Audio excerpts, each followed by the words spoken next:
샬롬 할렐루야. 갈라디아서 5장 22에서 23입니다.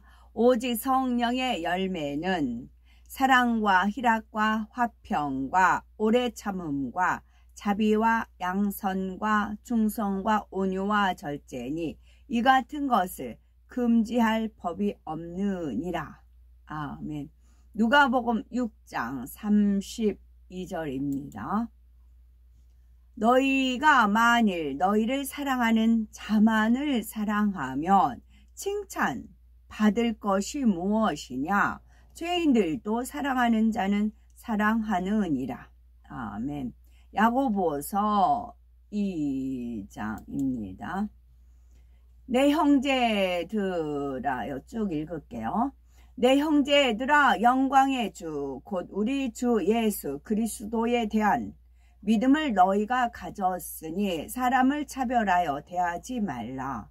만일 너희 회당에 금가락지를 끼고 아름다운 옷을 입은 사람이 들어오고 또 남루한 옷을 입은 가난한 사람이 들어올 때에 너희가 아름다운 옷을 입은 자를 눈여겨보고 말하되 여기 좋은 자리에 앉으소서 하고 또 가난한 자에게 말하되 너는 거기 서 있든지 내 발등상 아래에 앉으라 하며 너희끼리 서로 차별하며 악한 생각으로 판단하는 자가 되는 것이 아니냐.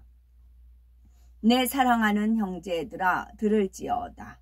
하나님이 세상에서 가난한 자를 택하사 믿음에 부요하게 하시고 또 자기를 사랑하는 자들에게 약속하신 나라를 상속으로 받게 하지 아니하셨느냐. 너희는 도리어 가난한 자를 없인 여겼도다. 부자는 너희를 억압하며 법정으로 끌고 가지 아니하느냐. 그들은 너희에게 대하여 일컫는 바 그 아름다운 이름을 비방하지 아니하느냐.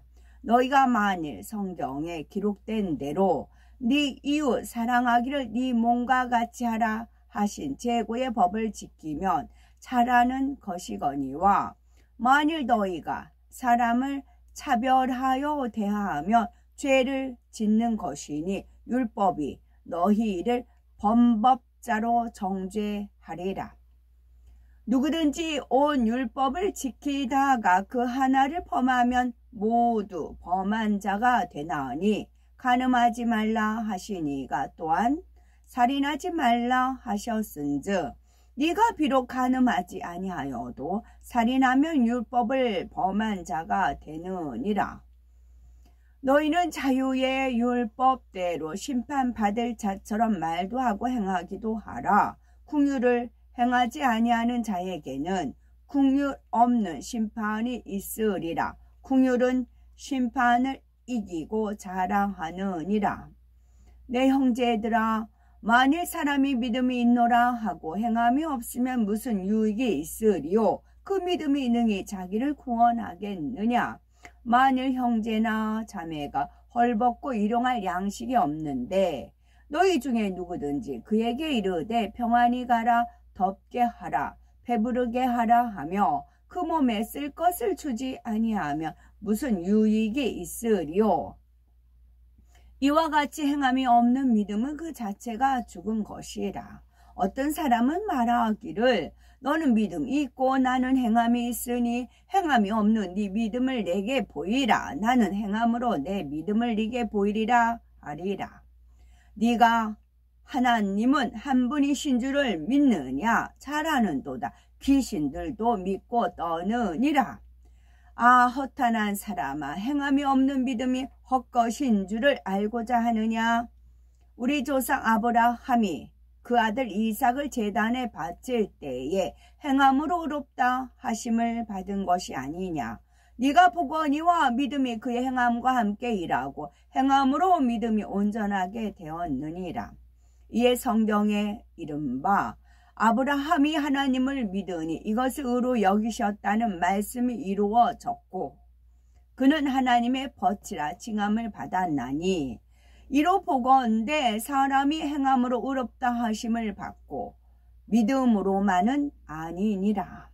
또 이와 같이 기생 라합이 사자들을 접대하여 다른 길로 나가게 할 때에 행함으로 의롭다 하심을 받은 것이 아니냐. 영혼 없는 몸이 죽은 것 같이 행함이 없는 믿음은 죽은 것이니라.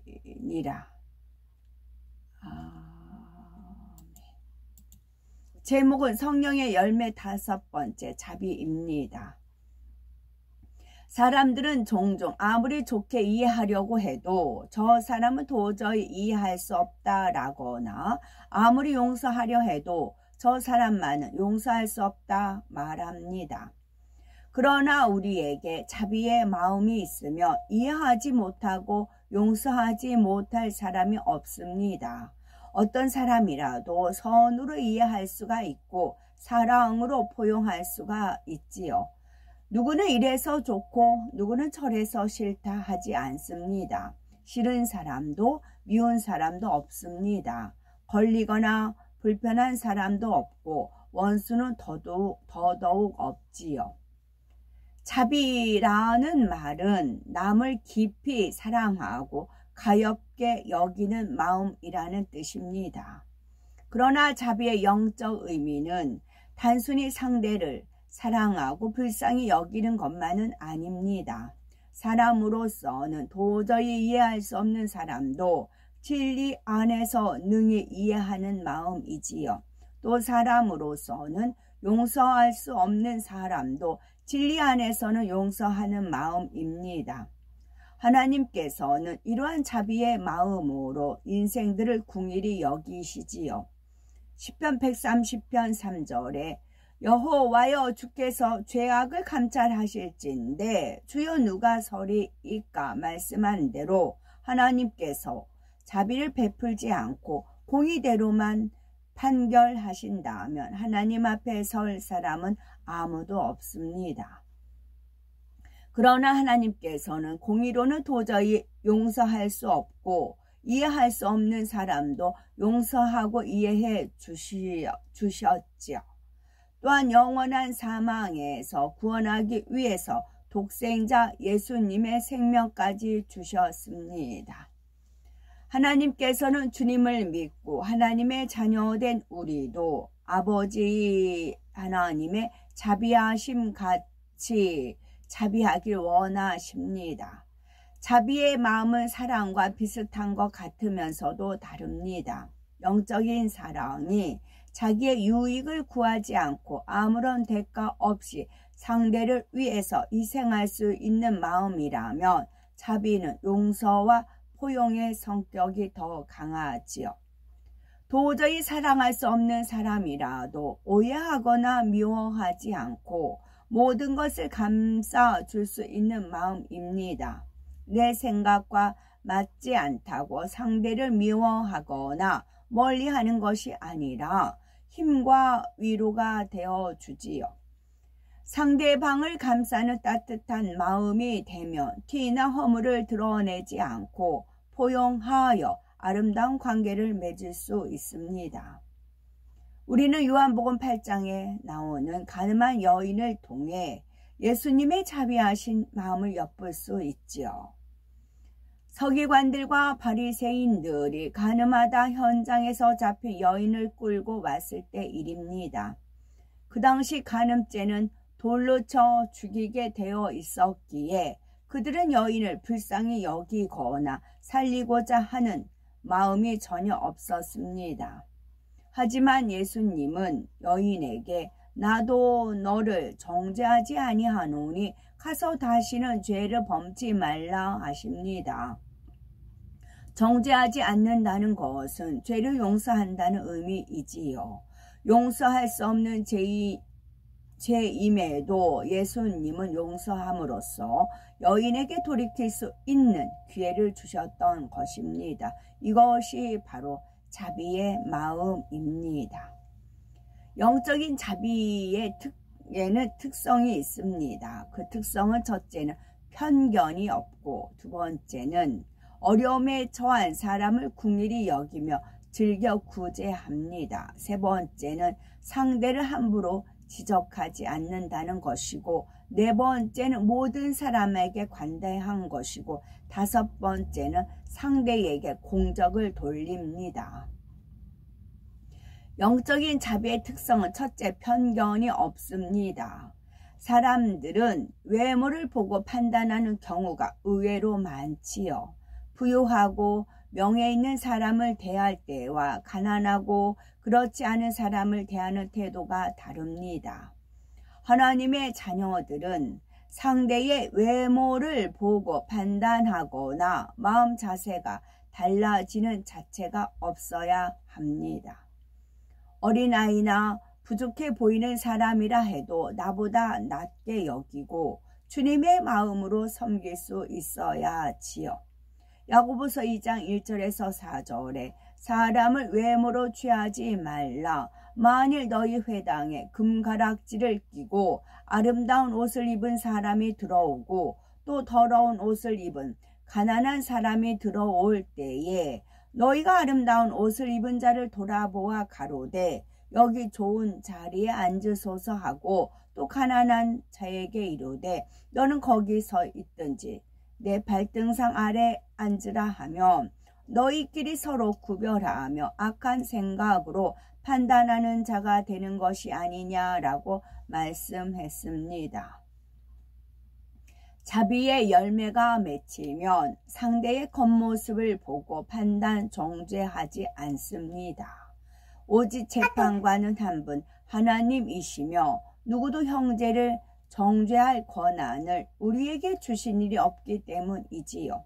자비의 마음이 있으면 징계를 받는 일을 볼 때 긍휼히 여기며 그가 힘을 내어 잘 통과하기를 바라고 기도해 주게 됩니다.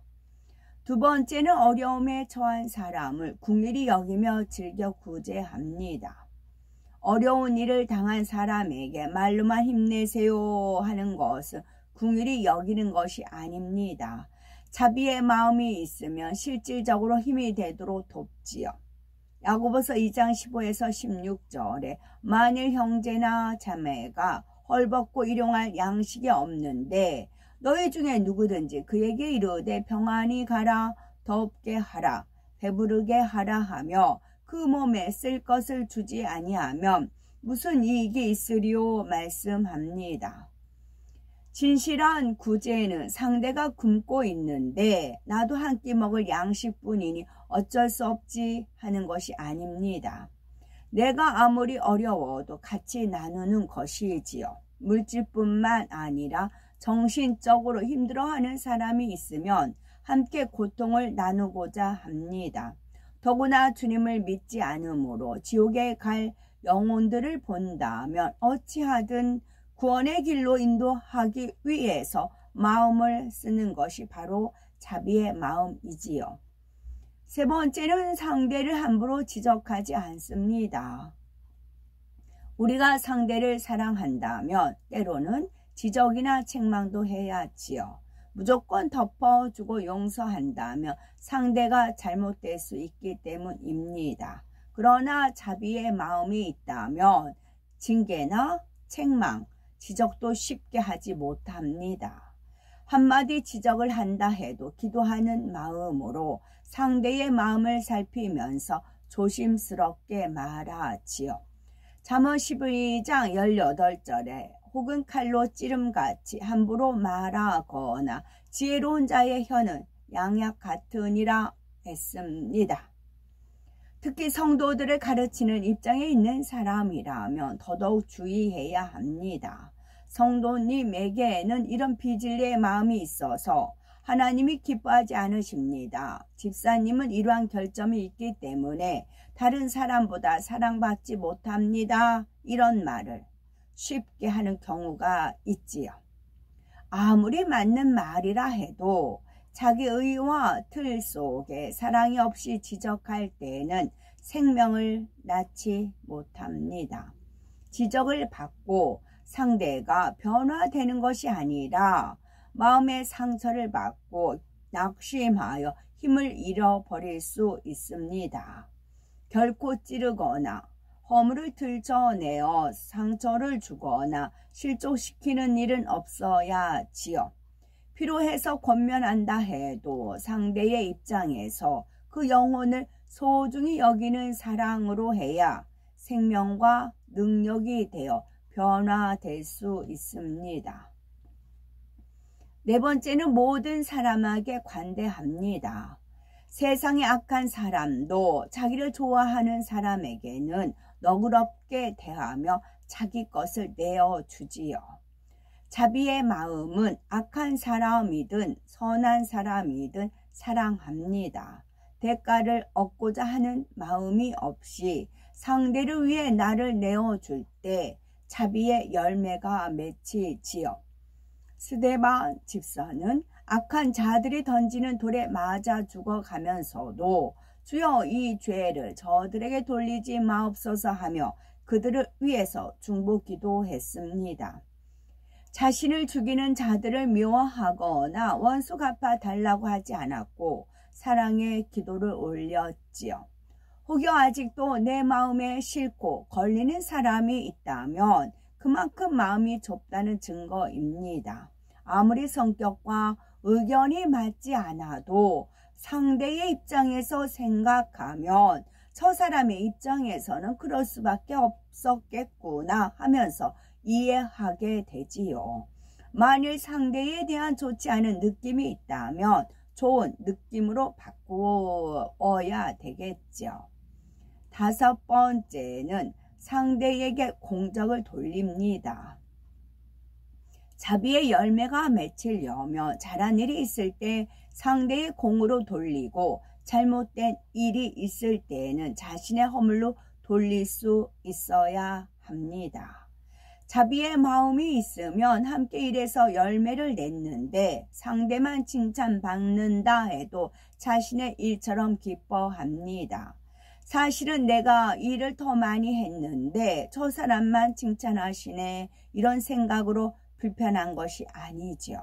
오히려 저분이 칭찬을 받았으니 이제 자신감도 생기고 힘을 내서 더 잘할 수 있겠구나 하고 상대의 입장에서 기뻐하고 감사할 수 있지요. 만일 엄마의 도움으로 자녀가 상을 받았다면 엄마는 매우 기뻐할 것입니다. 자비의 열매가 맺히면 자녀뿐 아니라 누구라도 상대를 앞세울 수 있고 그에게 공적을 돌릴 수 있습니다. 그리고 자신이 공로를 인정받은 것처럼 기뻐하지요. 스데반 집사는 초대교회 최초의 순교자였습니다. 성령과 지혜가 충만하여 7 집사 중 한 사람으로 뽑혔으며 은혜와 권능이 충만하여 기사와 표적을 많이 행했고 회당에서 복음을 전파하기도 하였지요. 그러자 유대 지도자들은 거짓 증인을 내세워 스데반을 모함하고 고소하였습니다. 이에 스데반이 설교를 통해 그들의 죄를 지적하며 회개할 수 있도록 인자가 하나님 우편에 서신 것을 보노라 하자 유대 지도자들은 오히려 큰 소리를 지르며 스데반에게 달려들어 성 밖으로 내치고 돌로 쳐 죽였죠. 스데반 집사님입니다. 아멘.